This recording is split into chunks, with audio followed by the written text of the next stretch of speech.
Mengaji bersama menebar kebaikan.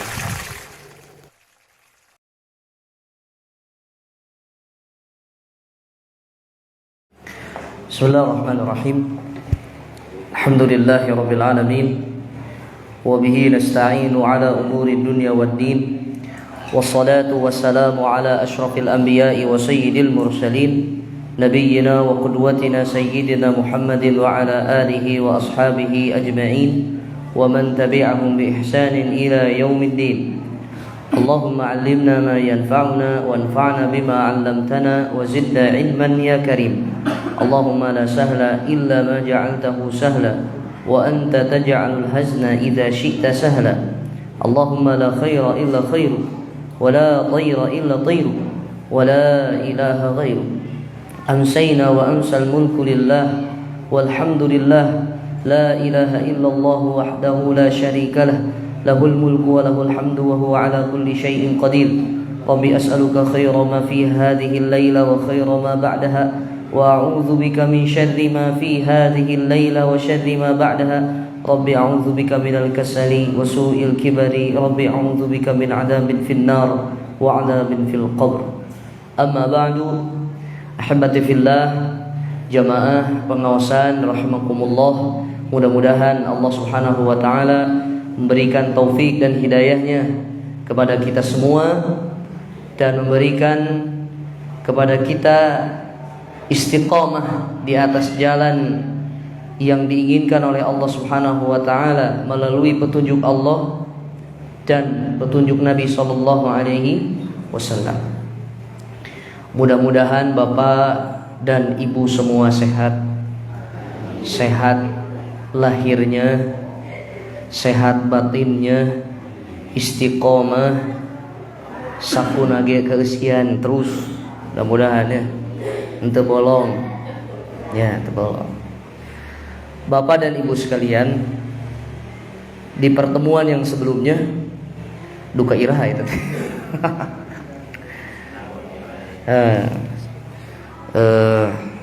Satu bulan yang lalu lah ya.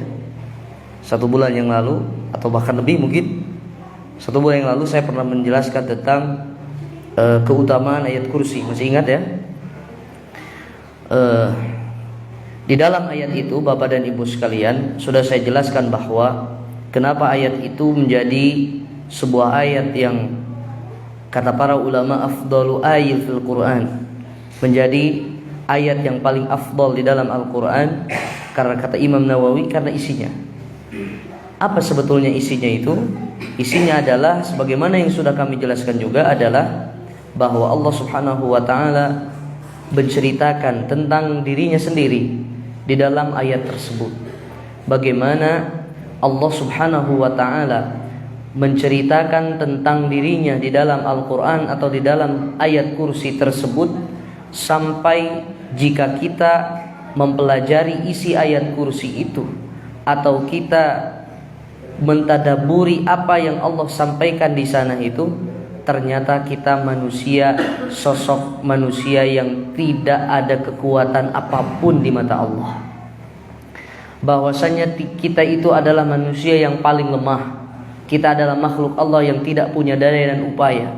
Semua kita, semua diri kita, semua apa yang kita lakukan, tidak ada yang terlepas dari kekuatan Allah Subhanahu wa taala. Termasuk berkumpulnya kita di sini Bapak Ibu sekalian, tidak terlepas dari sebuah takdir Allah. Saya bertemu Bapak Ibu di 1 bulan yang lalu, sekarang ketemu lagi. Itu artinya Allah takdirkan itu. Bapak dan Ibu bisa melangkahkan kedua kaki ke tempat ini, itu juga tidak terlepas daripada takdir dan kekuatan Allah. Agar apa Ibu? Allah melemahkan kita agar kita selalu sadar dan tidak pernah sombong di mata manusia. Karena penilaian yang sejati dan penilaian yang benar dan tidak akan pernah berat sebelah, itu adalah penilaian Allah saja. Kalau kita dipandang baik oleh manusia, belum tentu dipandang baik menurut Allah. Kalau kita dipandang buruk oleh manusia, tapi bisa jadi oleh Allah kita manusia yang paling baik. Maka segala ayat kursi ini mengajarkan kepada kita, segala macam apa yang kita lakukan harus karena Allah, Karena apa yang kita lakukan itu kekuatannya dari siapa? Dari Allah. Maka ibu tidak berhak memaksa bapak untuk mencari uang yang lebih, karena yang memberikan uang dan rezeki itu siapa? Allah. Tidak berhak ibu memarahi bapak. Saat bapak pulang kerja tidak membawa apapun, bukan berarti bapak tidak berusaha dan tidak berikhtiar. Tidak berhak kita ngomelin, bapak masih nasi ganu tuh ngerti. Kesan aku mah ada usaha teh kieu nginjem duit atau senakan gitu. Didorong oleh kita untuk pinjam uang. Bisa jadi bapak mungkin sudah berpikir bahwa uang hutangnya banyak, kesana kemari, ke rumah tidak punya uang, ke rumah tidak membawa uang, bukan berarti tidak sayang. Pulangnya bapak ke rumah itu tanda sayang kepada ibu. Coba kalau pulangnya ke rumah perempuan lain kan repot. Kecuali kalau gitu. Turun dipancing terus. Ya. Jadi bapak pun sama kepada ibu. Sesuatu yang kita inginkan harus baik menurut diri kita, belum tentu menurut Allah itu baik. Maka segala sesuatu, mau itu anak, mau itu orang tua, kita dalam kehidupan berumah tangga Bapak Ibu sekalian, kalau semua dilakukan hanya untuk Allah, kita akan tenang, Pak. Coba saya tanya, Pak, kenapa ibu harus taat sama suami? Kenapa harus taat? Karena perintah Allah. Karena perintah Allah, Ustaz. Selama ini apakah ibu tidak pernah menjengkelkan suami ibu? Selalu. Mana orang yang taat perintah Allah itu?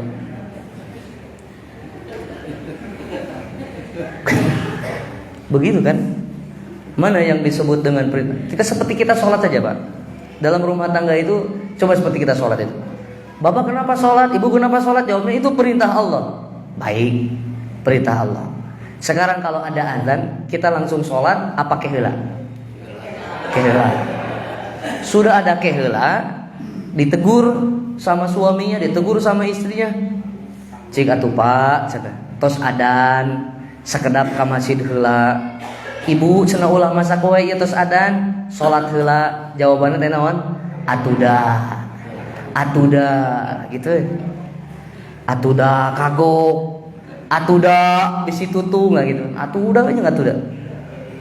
Ya. Mana yang ibu maknai bahwasanya itu perintah? Kalau sholat itu sudah menjadi perintah di dalam diri kita yang harus kita dituntut untuk bisa melakukan itu dalam waktu yang sesungguhnya sudah ditetapkan oleh Allah Subhanahu wa taala, maka itu baru perintah. Paham enggak maksud saya, Pak? Bu, paham enggak maksud saya? Kalau sekarang ibu beralasan sholat itu perintah Allah, baik, saya terima itu. Kita semua terima itu bahwasanya itu adalah perintah Allah. Kenapa Bapak sholat? Kenapa ibu sholat? Itu perintah Allah. Berarti perintah Allah itu boleh nggak dilanggar? Tidak boleh. Oke, kita tidak meninggalkan sholat. Saya tidak bisa meninggalkan sholat, Ustaz. Oke. Apakah kita memberikan untuk Allah itu sholat yang terbaik apa tidak? Harus yang terbaik kan? Tapi ternyata saat ada azan berkumandang, kita tidak bersegera untuk sholat. Padahal kita meyakini bahwasanya itu perintah Allah. Mana itu perintah Allah selama ini? Perintah Allah, perintah Allah. Nah itu. Nah, sama seperti kita, Bu, ke suami kita. Saya bukan mentang-mentang seorang laki-laki saya membela diri, enggak. Saya juga bukan lagi curhat, tidak. Coba gini. Kenapa ibu taat sama suami ibu? Perintah Allah, baik. Saya tanya suaminya. Saya tanya bapak-bapak ini. Pak, jujur Pak, istri bapak itu ngeselin enggak, Pak?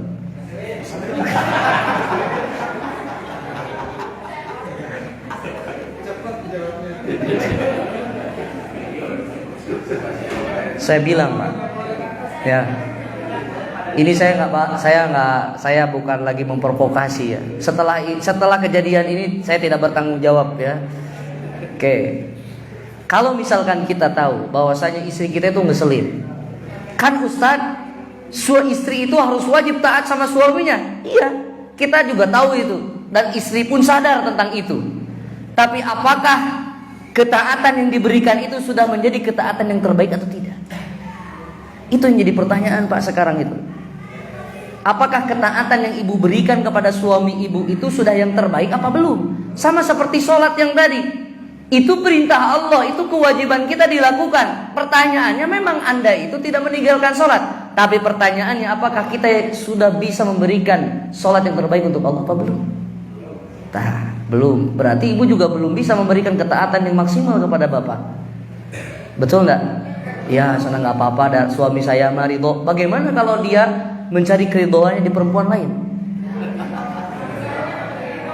Oh, saya tanya ibu-ibu. Kalau saya tanya, Bu, bapak itu mending ngasih uang tiap bulan banyak atau mending nikah lagi? Saya yakin di sini mulai nu sanggupkeun, Bu, kalem. Mulai nu sanggupkeun. Ya.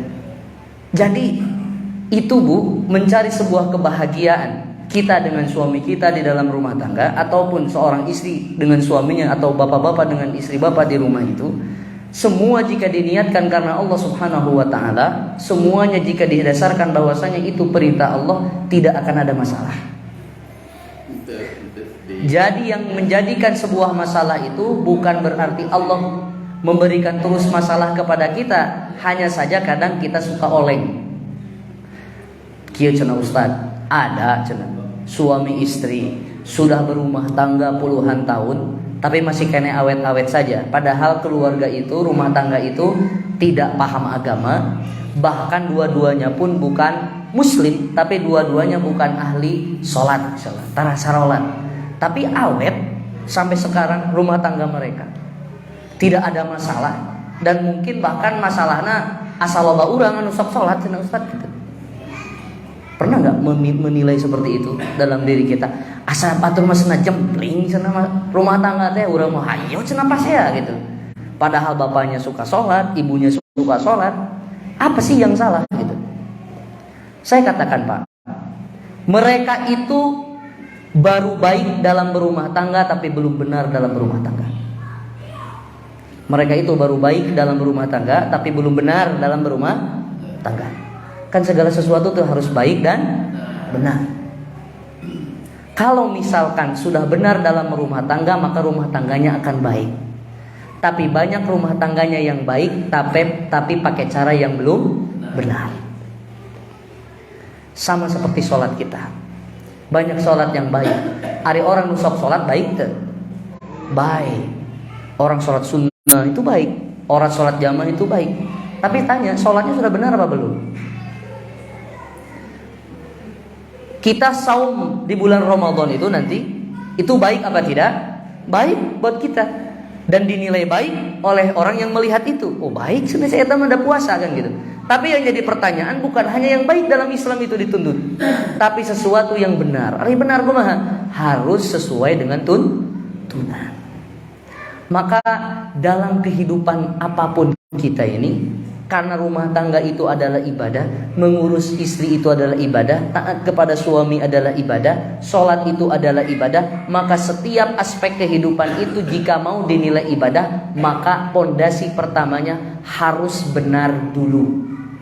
Baru setelah benar akan ada kebaikan. Jangan mencari yang baik dulu, tapi cari yang benar dulu. Karena kalau sudah benar pasti baik, tapi setiap yang baik belum tentu benar. Fahim tum? Baik. Itu hanya sekedar muqaddimah. Ya, itu saya akan memantik kembali kesadaran kita semua bahwa kita adalah manusia sejatinya yang lemah, dituntut oleh Allah hanya untuk beribadah, tapi kita juga harus sadar tidak hanya ibadah dari sisi kuantitas, tapi juga harus memperhatikan kualitas.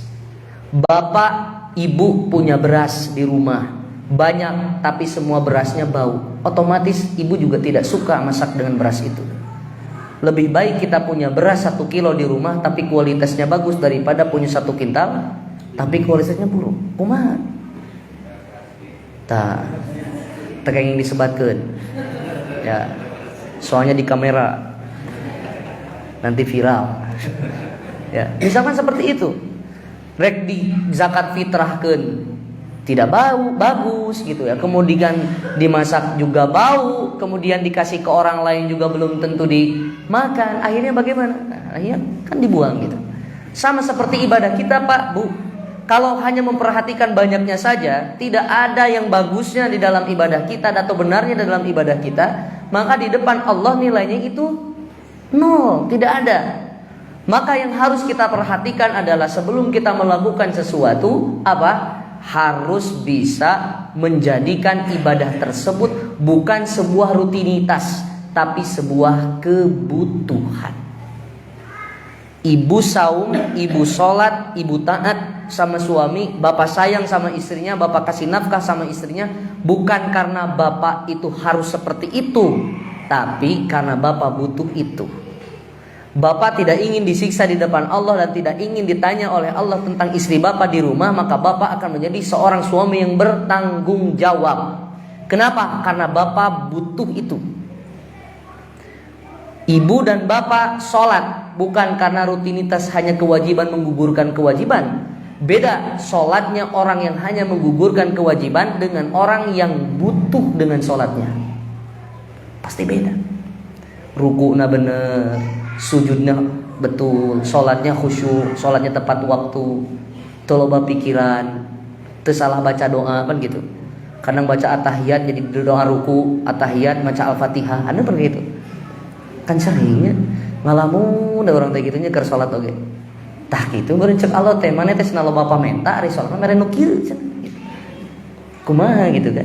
Nah, jadi Bapak Ibu sekalian, kebutuhan kita terhadap Allah dengan ibadah kita ini sangat fundamental, sangat penting, harus dan wajib kita ambilin. Maka berikan sholat yang terbaik untuk Allah, berikan saum yang terbaik untuk Allah, berikan pengabdian kepada keluarga kita dengan pengabdian yang baik dan benar. Jangan hanya menggugurkan sebuah kewajiban, tidak ada rasa di balik itu. Harus ada rasa. Bapak memuji istri, bapak memberikan kebaikan kepada istri jangan saat ada butuhnya saja gitu. Bilang cantik jangan cuma malam hari, coba pagi hari diucapkan. Betul? Mama senang meni geulis peuting. Nah, eta teh ada udang di balik kopeah, di balik kopeah. Kayak gitu. Coba ucapkan itu pagi hari, Pak. Apakah kita berani mengucapkan itu? Kan kadang-kadang embung. Gengsi aing cenah gitu kan. Ibu memuji-muji suami ibu kalau ada maunya saja kan gitu. Bapak cenah meuni kasep, meuni seungit, meuni rapi, ayeuna mah terlihat fresh, apaleun ka karek gajihan kan gitu. Itu bahaya itu. Seperti itu. Jadi lakukan kebiasaan tanpa ada tapi. Itu kan dalam rumah tangga, Pak ya. Saya baru belajar ini, baru belajar parenting. Jadi kalau misalkan kita dengan istri dan dengan suami kita itu harus melakukan sesuatu tanpa ada tapi. Kita memuji itu bukan karena, tapi kita memuji betul-betul dari hati kita. Ibu, bapak memberikan kepada ibu nafkah lahir dan batin setiap hari, maka yang diberikan itu adalah bukan karena, tapi ini adalah perintah Allah agar kita bisa berumah tangga dengan benar, bukan hanya dinilai baik saja. Baik, Bapak dan Ibu sekalian, karena materinya adalah tentang tarhib Ramadan, saya akan sampaikan tentang apa yang perlu kita siapkan sebelum bulan Ramadan. Bapak dan Ibu sekalian, syariat itu merupakan nikmat untuk kita semua. Syariat itu bukan sesuatu beban untuk kita. Justru syariat itu adalah sesuatu yang akan membahagiakan diri kita pada akhirnya. Jangan dikira sholat 5 waktu itu ujuk-ujuk pensyariatan 5 waktu. Kalau bapak dulu atau ibu dulu belajar tentang sejarah Isra Mi'raj, bagaimana Allah Subhanahu wa taala pertama kali mensyariatkan kepada Nabi SAW sholat itu berapa waktu? 50. Kemudian kata Nabi Musa, umat ente cenah moal kuat. Balik deui cenah ka Allah kan gitu. Kemudian dikorting jadi berapa? Jadi 10. Setelah itu kembali lagi ke bawah, bertemu lagi. Setelah itu umat ente gak bakal kuat, balik lagi ke atas. Nabi SAW. Kemudian setelah itu 5. Balik lagi ke bawah, umat ente mau buatin 5. Suruh balik lagi, setelah itu kata Rasulullah SAW, aku tuh sudah malu gitu. Ini saja sudah 5, ini sudah terakhir gitu ya, sudah di angka yang terakhir. Dan Nabi SAW, bukti Nabi sayang terhadap diri kita, Nabi memberikan sebuah penawaran kepada Allah Subhanahu wa taala agar sholat itu menjadi 5 waktu sampai dengan detik ini. Kemudian Bapak dan Ibu sekalian, tentunya syariat tersebut diberikan kepada kita bukan untuk menjadi beban, tapi itu justru modal. Seneng gak kalau kita usaha dikasih modal sama orang? Seneng. Apalagi orang yang sedang pengangguran, apalagi orang yang mungkin usahanya sedang di bawah, dikasih modal lagi, suntikan modal, dia sangat bahagia. Maka syariat itu ibaratnya modal kita. Kalau tidak ada syariat dari Allah Subhanahu wa taala, terus modal kita untuk masuk surga itu pakai apa, Pak? Pakai apa, Bu? Maka syariat itu bukan beban, tapi modal kita. Maka Allah Subhanahu wa taala berfirman di dalam Al-Qur'an, "Qul bi fadlillahi wa bi rahmatihi." Apa kata Allah Subhanahu wa taala? "Qul bi fadlillahi wa bi rahmatihi fabidzalika falyafrahu huwa khairun mimma yajma'un." Allah Subhanahu wa taala berfirman di dalam surat Yunus ayat 58. Allah Subhanahu wa taala berfirman, "Qul bi fadlillahi." Qul, katakanlah wahai Muhammad, bi fadlillahi, dengan keutamaan dan karunia dari Allah, wa bi rahmatihi, dan kasih sayangnya, fabidzalika falyafrahu, maka dengannya itulah mereka harus berbahagia. Huwa khairum mimma yajma'un, yang diberikan oleh Allah kepada mereka itu khairun, lebih baik, mimma, dari yajma'un, apa-apa yang mereka kumpulkan. Artinya kasih sayang kemudian karunia yang Allah berikan melalui syariat yang Allah syariatkan kepada kita semua merupakan bentuk karunia dan kasih sayang dari Allah. Dan itu Bapak Ibu sekalian, khairum mimma yajma'un, lebih baik daripada sesuatu yang mereka kumpulkan dari serpihan-serpihan dunia. Maka sholat dan saum yang diwajibkan atas diri kita bukan menjadi beban kita, tapi itulah sesuatu yang lebih baik daripada harta yang sekarang kita miliki, daripada baju yang melekat di badan kita, daripada mewah megah yang kita tempati, daripada mobil mewah yang sekarang kita tunggangi. Semua itu tidak ada nilainya di depan Allah Subhanahu wa taala, tapi yang ada nilainya di depan Allah Subhanahu wa taala adalah syariat yang diembankan kepada kita semua sekarang ini. Ibu sekarang duduk di sini.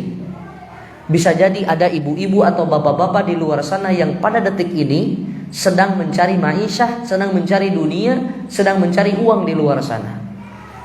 Jangan ibu kira enak ya jadi mereka, siang malam bisa bekerja, mendapatkan uang.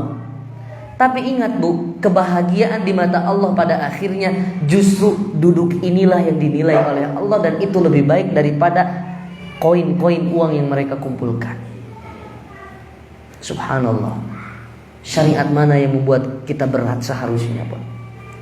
Kalau kita sudah sholat sudah menjadi kebutuhan bagi kita semua, tidak ada satu rakaat dan satu waktu sholat pun yang ditelantarkan oleh diri kita, karena kita butuh dengan itu. Saum mana yang tidak akan pernah kita ilmui saum tersebut kalau kita merasa butuh dengan saum kita?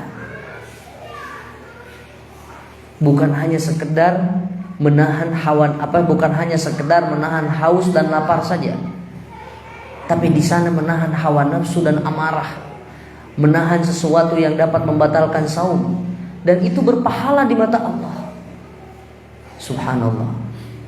Berapa banyak hadis-hadis yang menjelaskan bahwa pahala orang yang saum itu begitu banyak.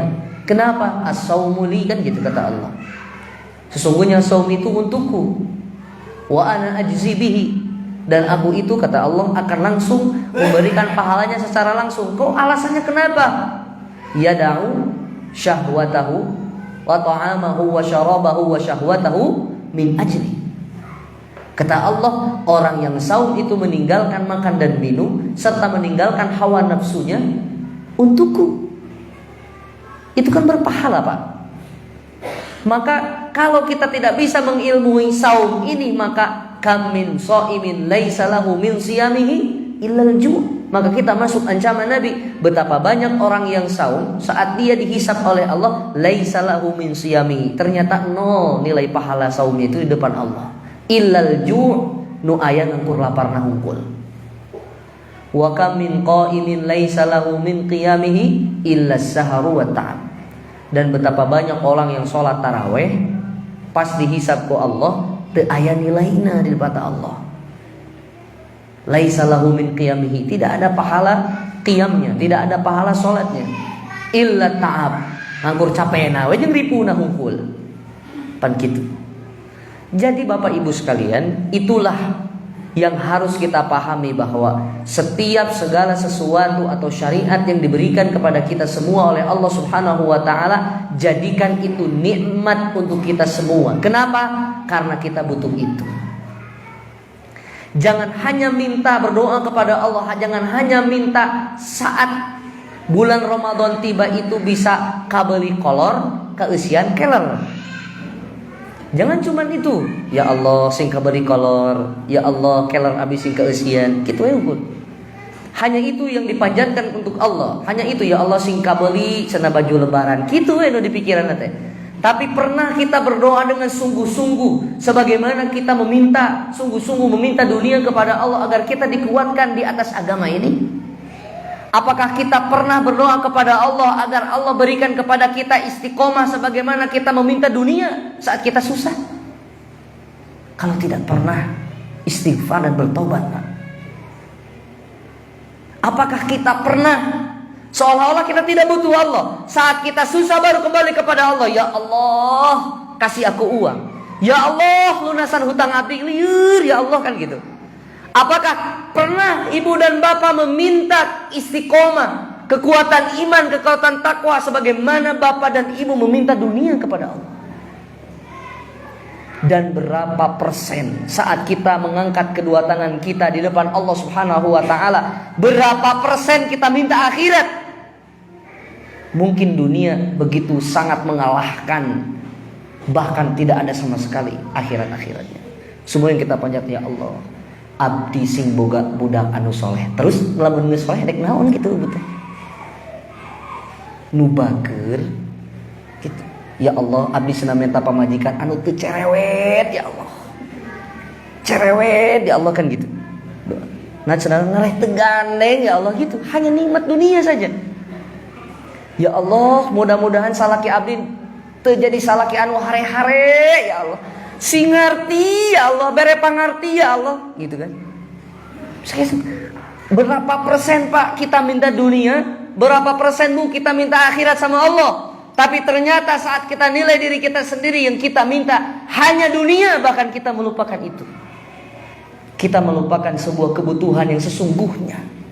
Ya Allah, jadikan hamba ini orang yang benar sholatnya, orang yang diterima sholatnya, ya Allah, sambil kita menangis karena butuh itu. Pernah gak seperti itu?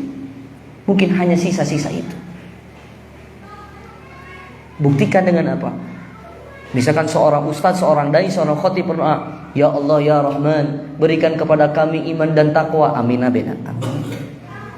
Ya Allah, berikan kami rezeki yang lapang. Amin, kan gitu. Doanya ditarik. Seolah-olah kita itu hanya butuh dunia itu, bahkan kebutuhan kita terhadap dunia itu melebihi kebutuhan kita di akhirat kelak. Tapi ternyata bukan itu justru. Justru kita harus bisa memikirkan kebutuhan kita untuk bisa mengantarkan kita, nasib kita akan kemana nanti. Apakah ke neraka waliyadzubillah atau ke surga? Maka justru itu yang harus kita tangisi, Pak. Allah sudah memberikan banyak nikmat saat kita hidup. Bukan berarti kita terus hanya meminta dunia dan kenikmatan itu. Tapi justru Allah setelah akan mempersiapkan nikmat yang sesungguhnya saat kita di akhirat. Ustaz, lamun kitu cenah kumaha? Abdi mah cenah datang ngadoa kitu tapi rezeki lancar. kemudian tenang, tak pernah diuji seperti batur, seperti itu. Maka hati-hati. Saat doa dan ibadah kita biasa-biasa saja, tapi rezeki kita luar biasa, itu bukan nikmat, tapi itu istidraj. Apa istidraj itu? Sesuatu yang dapat menjebak diri kita semua. Itu sampai lalai manusia itu. Tidak lagi sholatnya, tidak lagi berdoa untuk akhirat, doa untuk dunia, dunia. Ya Allah, toko abising payu, ya Allah toko abising payu, ya Allah toko abising payu, kan gitu terus gitu. Terus hanya dunia. Saat Allah lalaikan dia, akhirnya kewek sholat, mengakhirkan sholat, bahkan tidak sholat. Setelah itu Allah tambah lagi hartanya, Allah lipat gandakan. Akhirnya dia melakukan sesuatu yang tidak dia pernah lakukan sebelumnya, dan itu merupakan sebuah kekeliruan dan kemaksiatan kepada Allah. Kemudian Allah azab dan runtuhkan orang ini. Buktinya enggak sampai mati dia kaya raya. Oke. Apakah ada yang tahu nasib dia di akhirat? Kalau orang punya iman itu, dia akan langsung percaya bahwa nasib dia yang sesungguhnya itu penentunya adalah dia masuk neraka atau masuk surga. Jadi ibu dan bapak jangan bersedih saat kita ditinggal mati oleh seorang yang terkasih. Tapi ibu dan bapak harus menangis dan bersedih saat kita tidak bisa bertemu di surga dengan orang yang kita kasihi. Begitu-gitu wae. Apakah kita akan, kan ada sesuatu yang bilang, aku menikahimu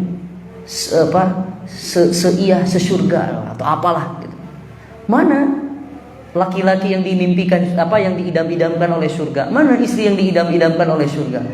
Hanya awal pernikahan dia manis, selanjutnya tidak ada surga-surganya, kan gitu. Hidupnya masing-masing, bapak dengan kesibukannya, ibu dengan kesibukannya. Yang dipikirkan hanya dunia, anak dibiarkan. Waliyadzubillah. Apa yang dikejar dari dunia ini, bapak ibu sekalian? Apa yang dikejar dari dunia ini? Justru anak sebagai aset yang terbaik, yang amanah Allah Subhanahu wa taala kita telantarkan hanya untuk dengan alibi bahwa kita mencari, kita seperti ini pun Ustadz untuk anak saya. Iya Pak, anak itu tidak selalu bahagia dengan uang. Dan manusia itu tidak selalu bahagia dengan kasur yang empuk. Begitu. Maka Bapak Ibu sekalian, kita harus sadar dengan Allahu la ilaha illa huwal hayy. Allah Subhanahu wa taala adalah Maha hidup, maka hidup Allah sempurna dan hidup kita banyak kekurangan. Maka dari itu, setiap ibadah diniatkan hanya untuk Allah Subhanahu wa taala, itu satu. Yang kedua, ilmui ibadah itu, dan yang ketiga, merasa butuhlah kepada Allah Subhanahu wa taala dengan berbagai syariat yang Allah Subhanahu wa taala syariatkan kepada kita. Bahkan Al-Qur'an Bapak dan Ibu sekalian melarang kita untuk kita itu berbahagia terhadap sesuatu yang hubungannya dengan syahwat atau kenikmatan dunia saja. Bapak lebih bahagia mana? Anak ranking 1, ya, anak ranking 1 kemudian diberi hadiah, atau lebih bahagia anak menjaga sholat tapi bodoh? Orang tua sekarang itu kan suka salah Pak. Di sekolah kan ngalah pinter, kan gitu. Betul nggak? Rata-rata kan seperti itu. Nah, wasiatnya orang tua kepada kita itu, kamu harus sekolah yang rajin ya, biar kamu itu pinter. Cek budakna, emang lamun pinter kumaha cenah mah? Lamun pinter nasib maneh cenah moal siga indung maneh, kan gitu. Nasib kamu nggak bakal seperti nasib bapak kamu, kan gitu. Selalu yang dipikirkan dari sekolah itu hanya pintar, kerja, pintar, kerja, pintar, uang, pintar, dunia, hanya gitu. Tapi pernah nggak kita memberikan wasiat kepada anak kita, atau kita merasa bangga meskipun anak kita tersebut tidak pernah punya prestasi di kelasnya? Anak kita itu mungkin tanda kutip dihina oleh teman-temannya karena dia seorang yang tidak pintar. Tapi ingat Pak, selama kita arahkan anak tersebut untuk selalu sujud dan berdoa kepada Allah Subhanahu wa taala, justru itu kebahagiaan yang sesungguhnya. Tidak ada masalah. Dia tidak bisa baca dan tulis, yang penting dia bisa baca tulis Al-Quran. Itu kan luar biasa. Itu kenikmatan yang sesungguhnya. Tak usah senada tekuat di ledek manusia. Penilaian mana yang mau kita ambil? Apakah hanya ke penilaian manusia? Lamun manusia eta maut, orang semua dapat lagi penilaian buruk dari dia. Kalau kita yang meninggal dunia, kita tidak akan pernah mendengar penilaian buruk itu dari manusia. Terbatas. Tapi kalau kenikmatan Allah atau kenikmatan akhirat yang kita harapkan, maka kenikmatan mana yang tidak akan pernah kita dapatkan? Kalau Allah sudah ridho dengan diri kita, maka ridho manusia mana yang tidak pernah kita dapatkan? Kalau Allah sudah cinta sama kita, maka cinta manusia mana yang tidak akan pernah kita dapatkan? Tenang Pak, kalau hanya cinta dan kasih sayang Allah yang kita cari, bukan kasih sayang dan cintanya manusia, maka konsep hidup itu kalau ke manusia jangan ingin tapi harus ingin kemanusiaan, mencintai, memberi, menyayangi. Jangan selalu ingin dicintai, jangan ingin selalu diberi, jangan ingin selalu disayangi. Urang teh saha gitu. Tapi ke Allah harus dua, ingin dan ingin di. Kita mencintai Allah agar dicintainya. Kita menyayangi Allah karena ingin disayanginya. Kita memberikan sesuatu dari ibadah kita yang terbaik karena kita ingin diberi yang lebih baik. Harus seperti itu. Dan Bapak Ibu sekalian, nah Allah Subhanahu wa taala berfirman, la tafrah innallaha la yuhibbul farihin. La tafrah. Janganlah sekali-kali kamu itu berbahagia. Innallaha la yuhibbul farihin. Karena Allah tidak suka dengan orang yang berbahagia. Loh, tadi Allah nyuruh bahagia.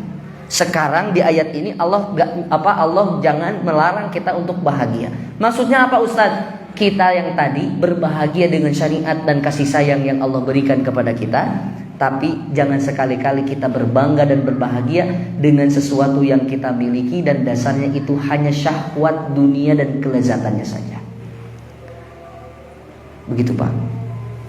Kalau kita dititipi rumah yang mewah oleh Allah Subhanahu wa taala, secara lahir manusia kita boleh berbahagia. Tapi bukan berarti kita berbahagia karena kita punya rumah besar itu. Tapi kita harus berbahagia saat rumah besar itu juga bisa mengantarkan kita kepada Allah, kepada surga Allah. Dibuat sebuah halaqah ilmu di rumah itu. Rumah yang ditinggal di sana itu bukan hanya keluarga kita, tapi ada orang-orang yang memang harus kita tanggung makannya. Kita harus tanggung sakan atau rumahnya. Kan indah sekali itu. Buat apa kita punya rumah mewah yang tinggal hanya berdua? Anak-anak kita sudah besar yang tinggal hanya berdua. Coba bapak dan ibu yang sudah di atas umur usia 60 tahun yang sekarang tinggal hanya berdua. Sedih apa tidak kehilangan anak itu? Sedih apa tidak anaknya tidak ada di samping kita? Sedih apa tidak kalau kita sahurnya hanya berdua, bukanya hanya berdua, apalagi kalau salah satu sudah meninggal dunia? Mana nikmat yang sesungguhnya di rumah besar itu? Tidak ada Pak. Tidak ada Bu. Justru malah kontrakan sempit yang hanya ukuran 2x2 itu yang membahagiakan diri kita. Terbahagia kumaha dahar didinya bareng. Sarena didinya, istirahatna didinya, masakna didinya, ngumah wadahna didinya.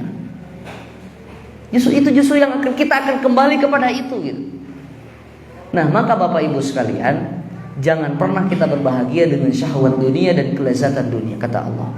Maka Bapak Ibu sekalian, inilah yang akan kita sama-sama pelajari bahwa kenapa Nabi SAW saat mengabarkan kepada para sahabat tentang datangnya bulan Ramadan disebut busyra, disebut kabar gembira. Kenapa Ramadan itu atau datangnya bulan saum pada syariat saum atau bulan Ramadan itu saat Nabi mengabarkan kepada para sahabat, mereka itu disebut kabar itu disebut kabar gembira. Kalau kabar gembira itu kabar yang membahagiakan dan membuat mereka bahagia dan senang. Kenapa Ramadan itu sampai dikatakan bulan yang kabar gembira kepada mereka? Karena ini tadi, karena menurut mereka dengan datangnya bulan Ramadan yang di sana Allah Subhanahu wa taala bukakan pintu surga selebar-lebarnya.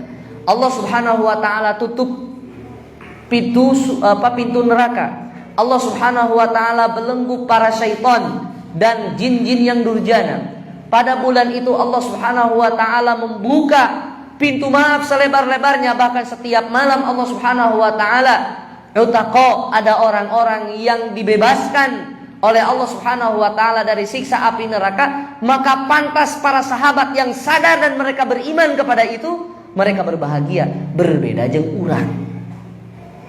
Saat bulan Ramadan tuh takkan gitu wae. Alhamdulillah cek DKM. Alhamdulillah sebentar lagi kita akan mendekati bulan Ramadan. 5 hari lagi kita akan melaksanakan ibadah saum. 5 hari lagi kita akan bertemu dengan bulan yang penuh dengan keberkahan. Cek Bapak, mayar kontrakan. Tukang warung siap THR jang nu mayar hutang. Kan gitu. Tukang warung kan gitu, beli payung, beli gelas salosin. Eta teh sebenarnya mah sebab itu ikhlasnya. Jadi memberikan hadiah kepada orang yang bayar hutang. Nu teu bayar hutang kan tadi diberi hadiah. Padahal harus sama dikasih reward. Wah, sana ibu hutangnya sudah 1 juta. Mau dibayar, moal kasih hadiah harusnya supaya semangat bayar hutang. Di sini gitu tuh tukang warung. Gitu kan biasanya bulan Ramadan teh waktunya bayar hutang. Tukang warung pasti muka catatan. Hiji dibuka. Si anu cenah hutangna 300.000, lamun mayar cenah dibere payung hiji. Si anu cenah hutangnya 700.000, lamun mayar full dibere payung jeung gelas salosin. Gitu teh. Kan gitu ya. Hanya itu yang kita pikirkan. Aduh cenah, Pak, kumaha cenah jeung baju barudak kan gitu we. Aduh cenah Pak, kumaha cenah jeung munggahan barudak. Aduh cenah Pak, urang cenah mau sahur hari pertama jeung naon gitu we. Apa yang kita pikir hanya itu, Pak. Selalu setiap tahun yang kita pikirkan hanya itu. Duh we jeung aduh. Pas dikomentari dan disehati, atuh da gitu we. Coba kita itu fokus dulu sama kebutuhan kita yang sebenarnya. Benar saumnya, benar tarawehnya. Urusan dunia yang tadi yang bikin kita bingung, mudah-mudahan Allah bukakan dengan saum kita yang benar itu. Dengan tarawih kita yang benar itu, dengan doa yang tulus yang kita panjatkan kepada Allah itu, Allah bukakan semua pintunya untuk kita semua.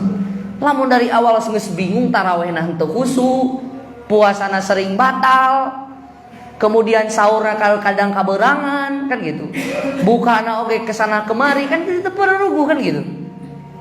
Maka semuanya itu harus diawali lillah, karena Allah dulu, urus urusan akhirat kita dulu, baru urus dunia. Jangan hanya yang diobrolkan dengan ibu-ibu tetangga itu ulah wae tentang masalah lauk, ulah wae tentang masalah menu buka, kolek pisang, kolek ini, kolek itu kan gitu. Cenah si eta panen waluh cenah ka urang sugan aya mere sabeula dan teu cenah tang gitu. Hayu we eta di pikiranna teh. Si eta cenah panen jeruk sugan cenah mere jeung urang da henteu cenah. Gitu. Saya eta cenah kakarek dikirim bea cenah ti si anu, nanya urang mah cenah teu kabagian eta, we di pikiran teh. Kitu atau napi henteu, Bu? Kan gitu. Selalu seperti itu di setiap tahun yang diceritakan oleh kita kepada orang lain atau yang kita rasakan itu seperti itu. Mana kebahagiaan kita menerima bulan Ramadan itu, mana? Geus mah urang teh can tantu pantes. Geus kitu nu diuruskeunana hanya urusan dunia. Urang teh bahagia, engko bahagia naon kan gitu. Kan nu dagang mah anu tukang es campur.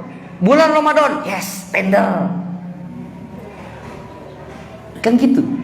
Betul enggak? Pernah enggak kita gitu? Senang bahagia, alhamdulillah ya Allah. Sugan atuh aya satu malam abdi teh kalebet kana nami-nami anu dibebaskeun ku Allah teh tina siksa api neraka. Pernah teh gitu? Pernah enggak kita, ya Allah, mudah-mudahan dalam satu hari saat saya puasa Engkau ampunkan semua dosa saya. Pernah gak seperti itu? Kan tidak pernah. Yang hanya dipikirkan oleh kita apa? Dunia dan dunia. Subhanallah. Mana kebahagiaan yang sesungguhnya, Pak, Bu? Padahal Nabi SAW, atakum Ramadan, kata Nabi. Atakum Ramadan. Nabi SAW pernah bercerita atau mengabarkan kepada para sahabat ridwanullahi alaihim ajma'in, atakum Ramadan, telah datang kepada kalian bulan Ramadan. Nabi kabarkan. Di mana di bulan Ramadan itu pintu surga dibuka, pintu neraka ditutup, setan-setan dibelenggu. Para sahabat itu sangat bahagia. Kata Nabi SAW, ya baghiyal khairi aqbil. Wahai orang-orang yang mengharapkan kebaikan, aqbil. Maka hadapkanlah dirimu dan ambillah kesempatan ini. Wa ya baghiyasy syarri aqsir.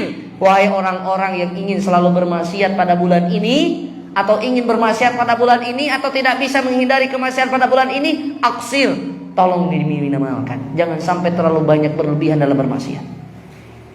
Kebahagiaan apa yang mereka dengar itu hanya akhirat. Apakah Nabi pada atakum Ramadan, telah datang kepada kalian bulan Ramadan, di sana kalian dagangan-dagangan kalian bakal laku, di sana baju-baju kalian akan ganti, di sana rezeki-rezeki suami kalian akan dibukakan. Seperti itu? Apakah kebahagiaan yang diberikan Rasul kepada sahabat seperti itu? Bukan. Maka lamun orang bahagia ke dunia, secara otomatis ada yang salah dengan makna Ramadan untuk kita semua, Bapak Ibu sekalian. Pantaskah kita mendapatkan bulan Ramadan? Itu saja jadi PR besar. Orang cenah pantas teu papanya yang Ramadan, bisa jadi cenah ngaji teh teu ditarima tah pikiran teh begitu. Bisa jadi cenah salat tarawih teh cenah bisa jadi teu ditarima kan gitu. Salat tarawih geus kaluar ngomongkeun imamna cenah imamna tunuh. Teh kumaha diterima teh. Toh tarawih kultum panjang seeutik dicaritakeun. Aing cenah kultum ceramah eta teh. Kan gitu. Mana nilai di depan Allah? Kan tidak ada, hanya itu saja. Harusnya kita pikirkan, jaga lisan kita. Imam nade pikaserian, imam nade kumaha, terima saja. Da orang yang khusyuk mau imamnya suara ngerebek pun bakal khusyuk. Betul nggak Pak? Kenapa kita itu dengan imam yang suaranya bagus? Ngeunaheun euy cenah isuk mudah-mudahan diulem deui pan gitu. Datang cenah tatangga si bapak eta. Wah, keur malila suarana butut kan gitunya. Kenapa kita bisa berkomentar gitu? Karena kita bodoh, Pak. Kenapa bodoh? Lamun orang apa ngarti eusi Al-Qur'an, moal peduli suara bagus atau tidak? Karena kita paham itu. Kenapa kita tidak pernah memikirkan itu? Kenapa kita tidak pernah sampai memikirkan nasib kita, salat kita itu? Kenapa tidak seperti itu? Subhanallah. Saum kita, kira-kira saum saya diterima nggak ya nanti? Keur puasa teh pan lobana moodna jadi goreng. Kan gitu. Kurma cenah puasa orang teh dititah masak cek ibu.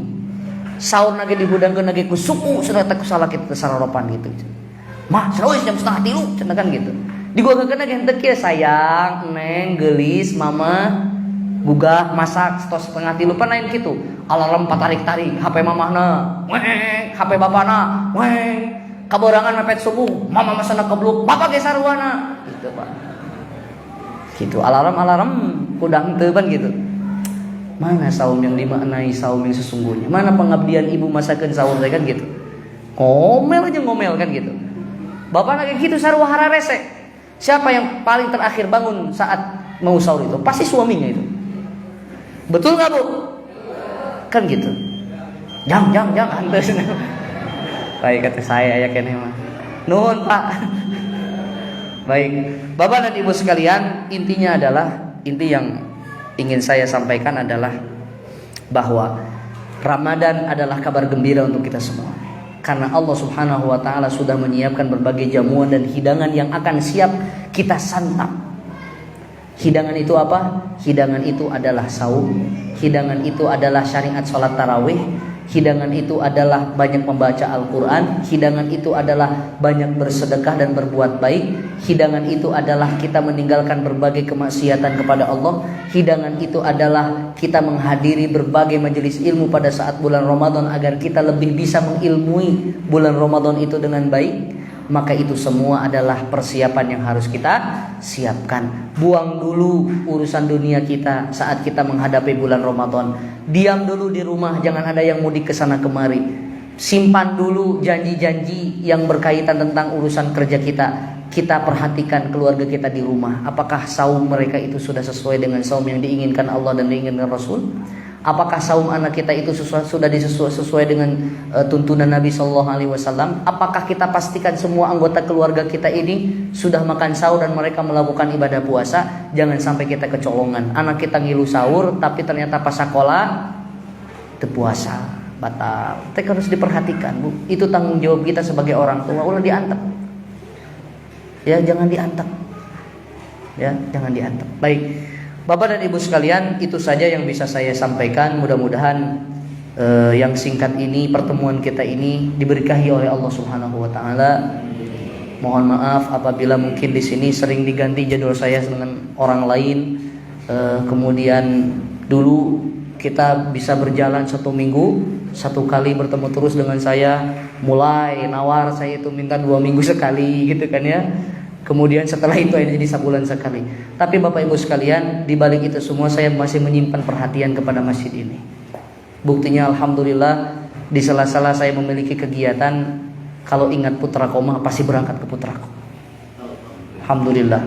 Ya, kita sama-sama berdiskusi, sama-sama saling, saya mengambil ilmu banyak dari Bapak dan Bapak pun mengambil ilmu dari saya.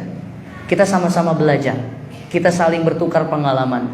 Saya di sini adalah orang yang mungkin paling junior di antara Bapak dan Ibu sekalian. Tapi mungkin ada sesuatu yang tidak pernah saya pelajari dari hidup ini. Apa? Usia yang lebih dari Ibu dan Bapak. Mungkin umur saya tidak sampai kepada 60 tahun, 50 tahun seperti Ibu. Manis pahitnya kehidupan Ibu sudah rasakan. Berumah tangga puluhan tahun sudah Ibu rasakan. Saya belum tentu dengan istri saya yang sekarang bisa sampai saya mati, mungkin nanti umur usia saya meninggal di tengah-tengah saat anak-anak saya sekolah SD misalkan, saya tidak tahu. Maka ada sesuatu ilmu yang harus saya cari dari Bapak dan Ibu sekalian. Maka pertanyaan-pertanyaan yang Ibu lontarkan itu ilmu baru untuk saya. Saya pernah gini itu ilmu baru untuk saya. Karena saya belum pernah mengalami itu. Tapi bisa jadi karena pengalaman yang Ibu berikan kepada saya jadi ilmu baru untuk diri saya. Maka Bapak Ibu sekalian, tetap semangat. Siapapun guru yang hadir di tempat ini, siapa guru yang hadir di majelis ilmu ini, insya Allah Putraku atau Al-Ikhlas ini tidak menghadirkan guru-guru yang tidak baik. Semuanya insya Allah baik semua. Mudah-mudahan bisa memberikan manfaat untuk Ibu semua. Dan semuanya tujuannya masjid ini menghadirkan para guru, mendatangkan para guru untuk Ibu dan Bapak, tidak lain tidak bukan agar kita bisa selamat dunia akhirat, agar kita bisa beribadah kepada Allah Subhanahu wa taala dengan khusyuk, agar kita bisa beribadah kepada Allah Subhanahu wa taala dengan sebaik-baiknya ibadah. Berdoa kepada Allah Subhanahu wa taala agar Allah mampukan diri kita baik lahir maupun batin. Berdoa kepada Allah Subhanahu wa taala agar Allah tidak sibukkan kita dengan hanya urusan dunia, tapi Allah Subhanahu wa taala selalu ingatkan kita dengan urusan akhirat. Jangan pernah sekali-kali kita mau ditegur oleh Allah Subhanahu wa taala dengan sebuah musibah yang kita tidak mampu untuk melakukan atau mengarungi musibah itu. Jangan pernah menunggu Allah Subhanahu wa taala menghukum kita dengan azabnya di dunia. Jangan pernah menunggu Allah sampai Allah Subhanahu wa taala menghukum kita di akhirat. Mulai dari diri kita dan dari kesadaran kita. Berapa usia kita sekarang? Berapa umur kita Bapak Ibu sekalian? Berapa kesempatan yang Allah berikan kepada kita? Tidak ada yang tahu usia kita di batas mana. Berikan untuk Allah yang terbaik. Mudah-mudahan dari ibadah kita yang sedikit ini Allah Subhanahu wa taala hadiahkan kita surganya. Mudah-mudahan dengan ibadah yang sedikit ini Allah Subhanahu wa taala hadiahkan untuk kita pengampunan atas semua dosa-dosa kita. Ya Allah, mudah-mudahan dengan ibadah yang sedikit ini, mudah-mudahan Engkau masukkan kami ke dalam surga. Mudah-mudahan dengan ibadah yang sedikit ini menjadi wasilah anak-anak kami menjadi anak-anak yang soleh dan solehah, keturunan-keturunan kami menjadi keturunan yang soleh dan solehah. Semua itu Bapak Ibu sekalian dibangun dari keyakinan kita dengan Allah Subhanahu wa taala. Libatkan Allah libatkan Allah Subhanahu wa taala dalam berbagai urusan kita. Libatkan Allah Subhanahu wa taala dalam ibadah kita. Libatkan Allah Subhanahu wa taala dalam urusan dunia kita. Tidak ada kekuatan dan upaya, tidak ada sesuatu hal yang di luar kekuasaan Allah Subhanahu wa taala.